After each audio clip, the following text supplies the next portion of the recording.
আসসালামু আলাইকুম। নিয়মিত বাংলা সংবাদে আপনাদের স্বাগতম। শুরুতে থাকছে শিরোনাম, এরপর বিস্তারিত। শেখ হাসিনা ফিরতে চান, তবে এদিকে ইনকলাব মঞ্চের প্রধান উসমান হাদী সহ সমন্বয়কদেরকে হত্যার ঘোষণায় 30টি মোবাইল থেকে ফোন কল। আর হচ্ছে আওয়ামী লীগের কর্মসূচি অবরোধ, আগুন, যান চলাচল কম ছিল, সফল নাকি ব্যর্থ। এবং সবশেষ জানিয়ে দেব দ্বিকক্ষ বিশিষ্ট সংসদের উচ্চকক্ষে পিআর, জাতীয় নির্বাচন ও গণভোট একই দিনে। এতক্ষণ শুনছেন সংবাদ শিরোনাম, এবার জানো পুরো বিস্তারিত। শেখ হাসিনা ফিরতে চান, তবে ক্ষমতাচ্যুত প্রধানমন্ত্রী শেখ হাসিনা ভারতীয় সংবাদ মাধ্যম দ্য ইন্ডিয়ান এক্সপ্রেসকে বলছেন তিনি দেশে ফিরতে চান, তবে এর আগে অবাধ, সুষ্ঠু ও অংশগ্রহণমূলক নির্বাচন অনুষ্ঠিত হতে হবে।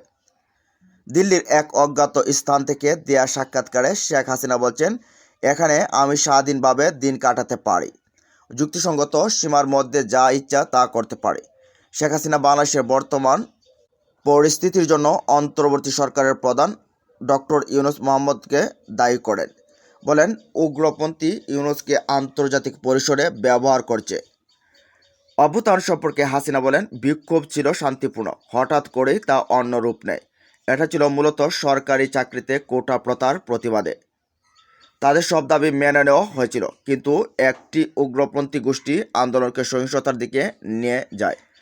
তার ভাষায়, ফরেন্সিক রিপোর্টে কিছু বিদেশি বারাটি উস্কানিদাতা হিসেবে কাজ করেছে, তার প্রমাণ মিলেছে। তার ধারণা, ইউনূস ও তার অনুসারীরা এই আন্দোলনকে উস্কে দিয়েছিল। তিনি বলেন, এটা কোনো রাজনৈতিক আন্দোলন ছিল না। তার দুর্নীতি বিভিন্ন অভিযোগ সম্পর্কে বলেন, এগুলো সঠিক নয়। প্রতিপক্ষের তৈরি হাসিনা বলেন, ইউনূসের শাসনকালে বাংলাদেশের সহনশীল ও শান্ত সমাজ উদ্বেগের উগ্রপন্থার দিকে ঝুঁকে পড়েছে। মন্ত্রিসভায় উগ্রপন্থীদের বসানো হয়েছে, উগ্রপন্থীরা ইউনূসকে ব্যবহার করছে। এক পর্যায়ে সংখ্যালঘুরা তাদের টার্গেটে পরিণত হতে পারে। এটা উদ্বেগের বিষয়। ধর্মনিরপেক্ষ রাজনৈতিক কাঠামো ভেঙে পড়েছে।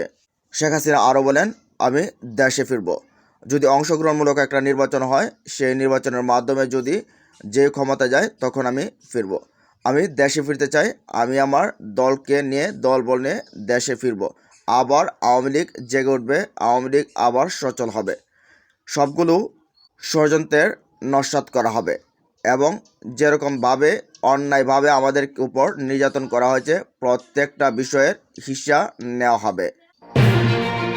এদিকে উসমান হাদীকে 30টি নম্বর দিয়ে ফোন, হত্যার হুমকি। কর্মকাণ্ড নিষিদ্ধ আওয়ামী লীগের নেতারা ইনকিলাব মঞ্চের মুখপাত্র উসমান হাদীকে হুমকি দিয়েছে। এছাড়া বাড়িতে আগুন বা মা বোনকে দর্শন করারও হুমকি দেয়। শুক্রবার ভোরে উসমান হাদী ফেসবুকে এ তথ্য জানিয়েছেন। ফেসবুকে উসমান হাদী লেখেন, গত 3 ঘন্টায় আমার নম্বর দিয়ে আওয়ামী লীগের খুনিরা অন্তত 30টা বিদেশি নম্বর থেকে ও কল ট্যাক্স করেছে, যার সামারি হলো, আমাকে সর্বক্ষণ নজরদারিতে রাখা হচ্ছে। তারা আমার বাড়িতে আগুন দেবে, আমার মা বোন ও স্ত্রীকে ধর্ষণ করবে এবং আমাকে হত্যা করবে। 17 তারিখ খুনি হাসিনার রায় হবে। 1400 শহীদের রক্তের ঋণ মেটাতে কেবল আমার বাড়িঘর না, যদি আমাকেও জ্বালিয়ে দেওয়া হবে। ইনসাফের এই লড়াই আমি এক চুলো নড়ব না, ইনশাল্লাহ। এক আবরারকে হত্যার মধ্যে দিয়ে হাজারো আবরার জন্মেছে এদেশে। এক হাদীকে হত্যা করা হলে তাওহীদের এই জমিনে আল্লাহর লক্ষ লক্ষ হাদী তৈরি করে দেবেন।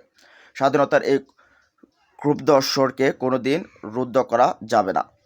লড়াইয়ের ময়দানে আমি আমার আল্লাহর কাছে আরও সাহস ও শক্তি চাই। আরশ ওয়ালার কাছে আমি হাসিমুখে শহীদের মৃত্যু চাই। আমার পরিবার ও আমার কলিজার সহযোদ্ধাদেরকে আল্লাহ তাআলা কুদরতি কদমে সুপর্দ করলাম। শেষ নিঃশ্বাস পর্যন্ত আমাদের লড়াই চলবে। হাসবিয়াল্লাহ। আওয়ামী লীগের কর্মসূচি অবরোধ, আগুন, যান চলাচল কম, কার্যক্রম নিষিদ্ধ আওয়ামী লীগের কর্মসূচি ঘিরে গতকাল দেশের কয়েকটি স্থানে বিক্ষিপ্ত সড়ক অবরোধ, ঝটিকা মিছিল, গাড়িতে আগুন ও ককটেল নিক্ষেপের ঘটনা ঘটেছে। গত কয়েকদিনের নাশকতায় ঘটনার জেরে রাজধানীতে গণপরিবহনের সংখ্যা ছিল কম। সকালে সড়কে ও মানুষের উপস্থিতি কম হলেও দুপুর থেকে পরিস্থিতি ছিল স্বাভাবিক।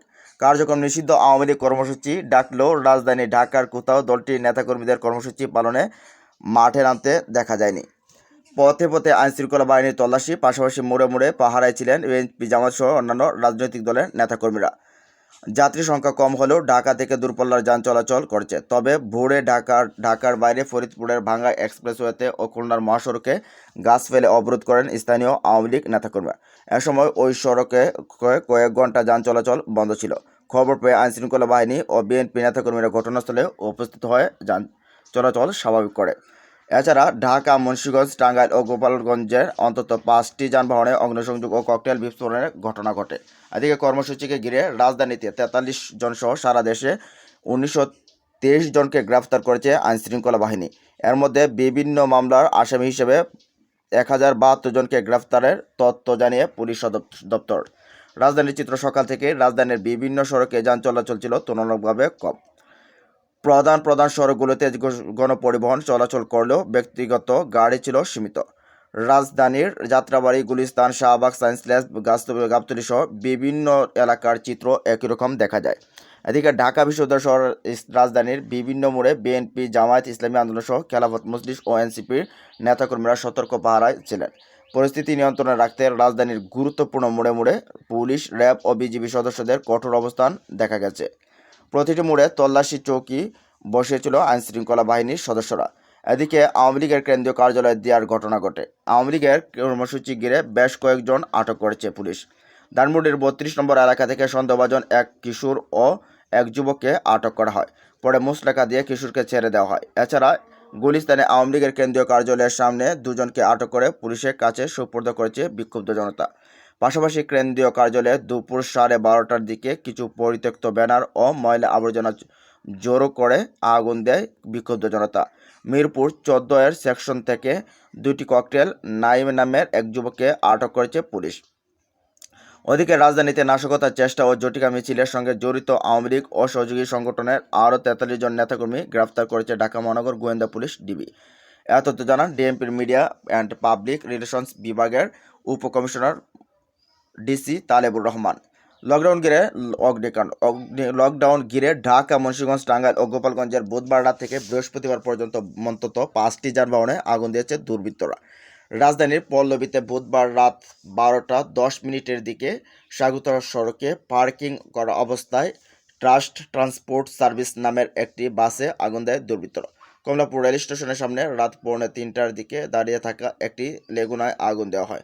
এছাড়া রাত ২:৩০টার দিকে টাঙ্গাইলের রাউয়াইলে দাঁড়িয়ে থাকা একটি বাসে আগুন দেয় দুর্বৃত্তরা। এ সময় বাসটিতে কেউ ছিল না। রাত ৩:৩০টার পর মুন্সিগঞ্জের গজারিয়া একটি পেপার মিলের সামনে থেকে থাকা ট্রাকে আগুন ধরে দেয় দুর্বৃত্তরা। পরে খবর পেয়ে ফায়ার সার্ভিস নিয়ন্ত্রণে আনে।